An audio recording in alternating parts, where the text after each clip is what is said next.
Bismillahirrahmanirrahim. Assalamu alaikum and welcome to Newsroom. I'm your host Omer Khalid Butt. Today is the 25th of September 2024 and these are the stories that we'll try to decipher during the course of the show. Today we'll be talking about day one of the 79th session of the United Nations General Assembly because of the time difference between the US and Pakistan, the second day hasn't yet started. So of course we'll be looking at different aspects of day one. Of course our contingent is there. Our Prime Minister Mr. Shehbaz Sharif is there along with other ministers and important dignitaries from the Pakistani side, and he has met with many important leaders on the sidelines. But of course our Prime Minister will be addressing inshallah on Friday. In the meantime there have been very important addresses, whether it be that of Joe Biden, whether it be that of the Iranian president or the Colombian president or the Guatemalan leader or the Swiss leader or the Iranian leader as well. Important things were highlighted and we'll be understanding what they all meant during the course of this very first segment. Our second story concerns Pakistan IMF talks. We all know that today is the day that the meeting is going on in order to give the go-ahead for the 7 billion extended fund facility for Pakistan. This is something that had been agreed to in the month of July, but of course a formal go-ahead has to be given, and that inshallah will be given today. In the meantime, there is a report that has come out from the Asian Development Bank that highlights different aspects of Pakistan's economy in the wake of this EFF and what needs to be done by Pakistan, the positives and the not so positives. Then we are going to talk about today being the newspaper reading day, the national newspaper reading day that is being observed all across Pakistan today, and we'll also be talking about a US woman who has taken her own life inside a controversial suicide pod at a Swiss woodland retreat, which people in the Switzerland are calling against the law. Why is that? Despite the fact that this is euthanasia is authorized. We'll be highlighting that also in our last story. Let's begin with our first, and that concerns the 79th session of the United Nations General Assembly. Today, in fact, yesterday was day one, but that day ended early in the morning Pakistan time. We've been joined by Ambassador Naela Chohan. She's a former ambassador and she's right here with us in the studios. Ambassador Naela Chohan, thank you very much to have joined us. The 79th session of this 193 member UN General Assembly began in New York. United Nations Secretary General Antonio Guterres denounces the age of impunity in the world. He talks about trampling of international law and violation of United Nations Charter, and we all know what this is pointing towards. Exactly, this is towards the Israel-Palestine conflict, and all the resolutions that have come forward, either they've been vetoed or if they were not vetoed, they have not been implemented in letter and spirit. He also talks about this age of impunity everywhere in the Middle East, in the heart of Europe, in the Horn of Africa and beyond. He talks about Lebanon, he talks about other important issues, he talks about climate change. What do you see the different, how do you see rather the different elements of the address of the United Nations Secretary General Antonio Guterres? Any impact either on the 193 member countries or to those who are listening? Definitely, I think so, because the 79th session is a little different from the earlier sessions in the sense that now the theme that they have is to take everybody along, and they are thinking of implementation of SDGs, the Sustainable Development Goals. You know that they have been working on it for almost a decade now. And the deadline for implementation of SDGs is 2030. But not many countries have implemented it in letter and spirit, and they are much behind their deadline, aren't they? Yes, as far as Pakistan is concerned, we have only missing on 2 SDGs. The remaining we have complied with. But interesting enough, if you look at SDGs, they are all interlinked. You cannot have one SDG implemented without really impacting the other. For example, the SDG on women, SDG 5.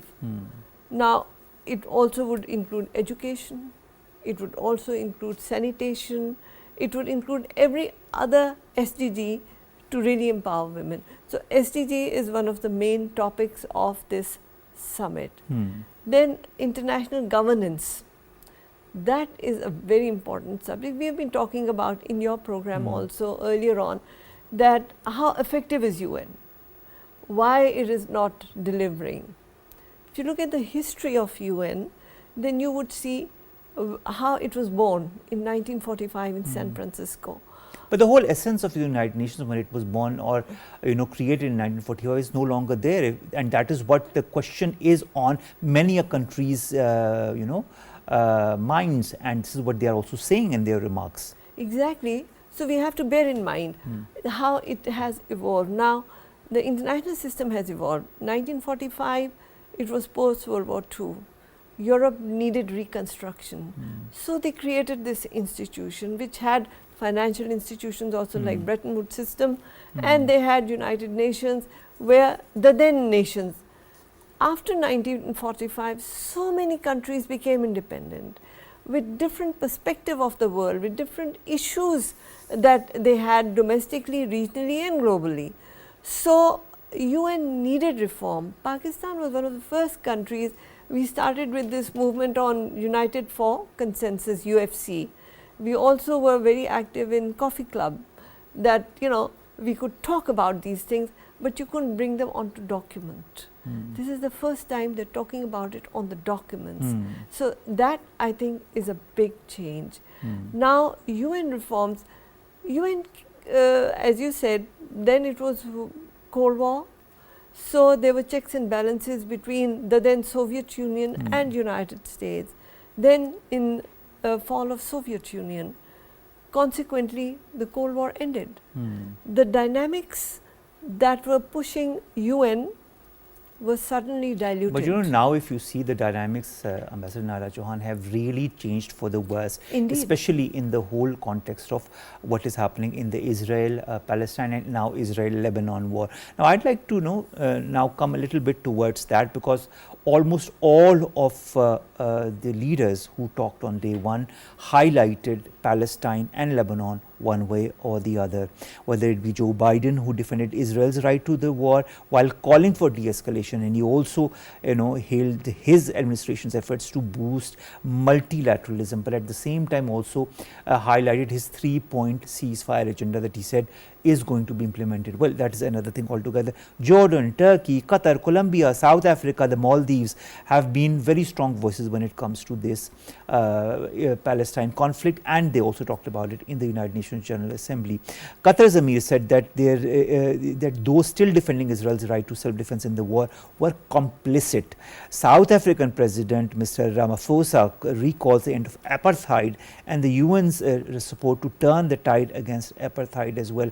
And of course, he related that to Israel's treatment of the Palestinians as well. And then comes the reaction of the Israeli ambassador to United Nations Secretary General Antonio Guterres' statement or his address.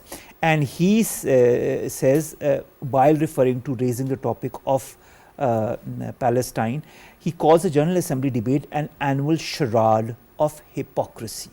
How can we translate these statements that we have seen, and how do you see these statements in the whole context of this tragedy that is befalling on the Middle East? There are two main tragedies. Actually, as far as the UN is concerned, there are two main. One is what is happening in Palestine, and the other is in Ukraine. So the West is more focused on Ukraine, of course, not on Palestine. The rest of the world is more focused on Palestine, because that's where genocide is being committed. So really they are not comparable. But because of the vested interests of the West, their debate is more engineered towards that. I think right now Mr. Zelensky is addressing the UN, and he has been encouraged. But Mr. Zelensky has also addressed the 15-member United Nations Security Council as well, and we've seen a lot of support for Mr. Zelensky as well in this meeting and in the past as well. True, but the question that you posed to me, how do we see it? The focus is on peace now, on peace building. Peace building cannot take place if those who are responsible in being either abettors or perpetrators to refrain from their aggression. So UN can be only as effective as its members. Pakistan is now starting its tenure as non-permanent member of the UN Security Council, and we would definitely be raising these issues. I think in Prime Minister Shehbaz Sharif's address, which is going to be on the 27th, this would also be one of the agenda items, the long pending issues on the agenda of UN Security Council. And there are two main, that is the illegally occupied Palestine and Kashmir. Kashmir. Illegally They occupied need Kashmir. to be addressed. So when you spoke of Erdogan, Erdogan also was very candid about it. And he also said that to make UN functional, the members have to be more honest about it. So if Israeli representative says that, he has lot to answer for before he can say anything of that sort. But they have been saying that time and again. And even on the resolutions that were passed and were deemed to pass, they have had very, very strong and negative comments as far as the whole situation is concerned. Now, the United Nations General Assembly President Philomene Young of Cameroon, who kicked off this whole debate, also talked about the continued threat of nuclear war because of these whole the crises that are engulfing the Middle East and elsewhere. Is nuclear war an imminent danger under the current circumstances in your point of view? It could be, given the fact that Israel is potent. Israel has that capacity, and Israel is like a bull in a china shop. True. You know, so with irresponsible, rogue behavior of Israel, one has to be very careful. As far as Iran is concerned, they were talking about it, the JCPOA, in which they were talking about, you know, curtailing Iran's capacity. That was undone, and now they have to start negotiations on that. But nuclear war is very much a reality, provided the member countries don't take their responsibility. But on the other hand, when you're talking about climate change, when you're talking about energy, nuclear energy is supposed to be the most eco-friendly energy. True. But it all depends on how you want to use it. Exactly, exactly. So, nuclear war is one thing, and nuclear energy for preventing climate change or stalling the change, it is very important. That is true. You know, you talk of climate change, many leaders that talked yesterday highlighted the effects of climate change and how there needs to be a global consensus. And I'd just like to refer, for example, one example is the Brazilian President Luiz Inácio Lula da Silva, who on the one hand criticized Israel, but also talked about climate pledges, global inequality, gender balance, and United Nations reform, something that you also highlighted.